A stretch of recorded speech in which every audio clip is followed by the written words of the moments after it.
Olá, aluno Gimbo! Nessa aula, iniciaremos o estudo das leis dos gases, iniciando pela lei de Boyle-Marriott. São 3 leis, que serão vistas em aulas separadas. As leis dos gases estudam o comportamento dos mesmos quando ocorrem alterações de pressão, volume ou temperatura dos sistemas que o contêm. A lei de Boyle-Marriott, ela ocorre em um sistema cuja temperatura é mantida constante e a pressão e o volume variam. Ok? Vamos para o enunciado dessa lei. Aqui está a imagem dos 2 cientistas que propuseram que o volume ocupado por um gás é inversamente proporcional à sua pressão, quando a temperatura é mantida constante. Isso aqui é extremamente importante. Temperatura é mantida constante. Primeira condição, temperatura constante para a existência da lei de Boyle-Marriott.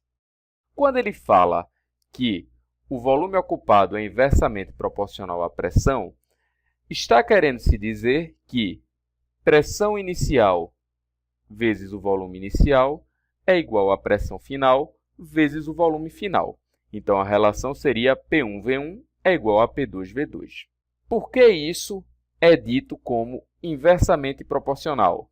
Vamos supor que nós temos uma condição inicial aqui.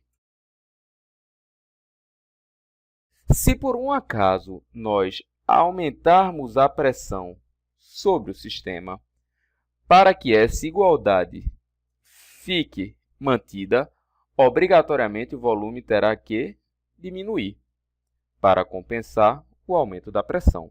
O inverso também é válido.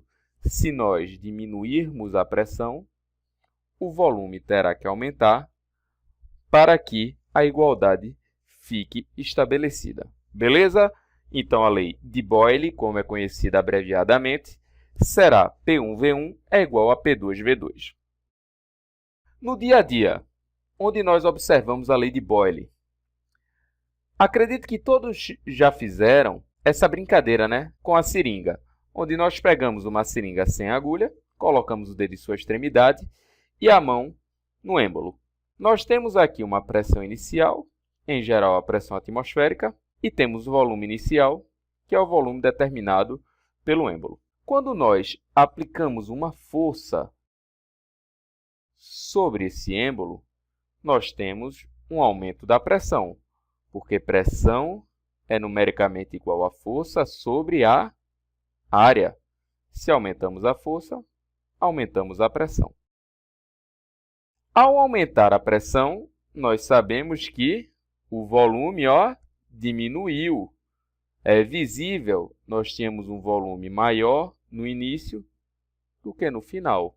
Então, nós temos uma pressão final maior do que a pressão inicial.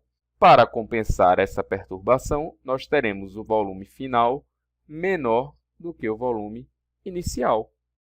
Então, a aplicação da lei de Boyle no cotidiano poderia ser esse exemplo aqui da seringa.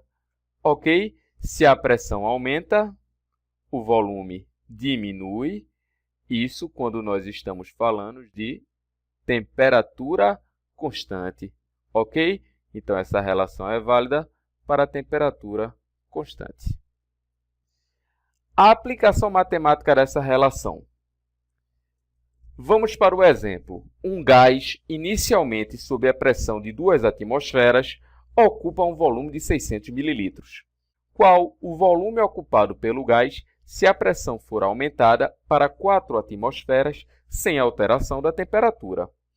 Olha aqui, sem alteração da temperatura. Então, nós temos a temperatura constante. Primeira condição.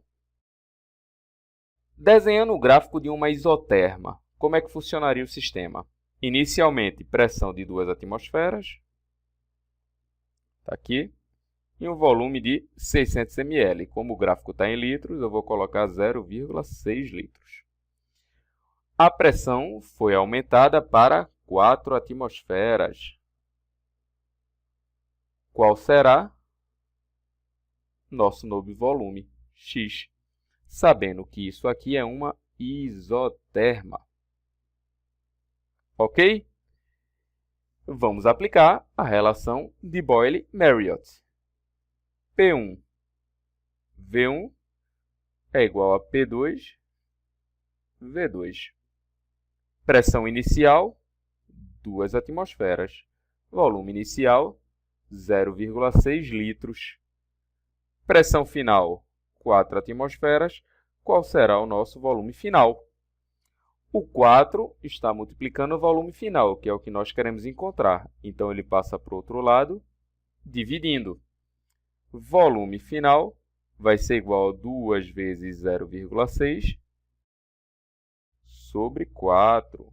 Podemos simplificar o 2 com o 4, ficaria 1 sobre 2, que daria um volume de 0,3 litros.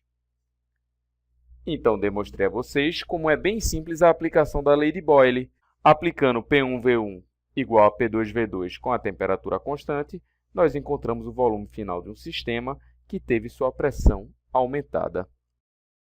Finalizamos a aula sobre a lei de Boyle. Façam as questões, pratiquem um pouco.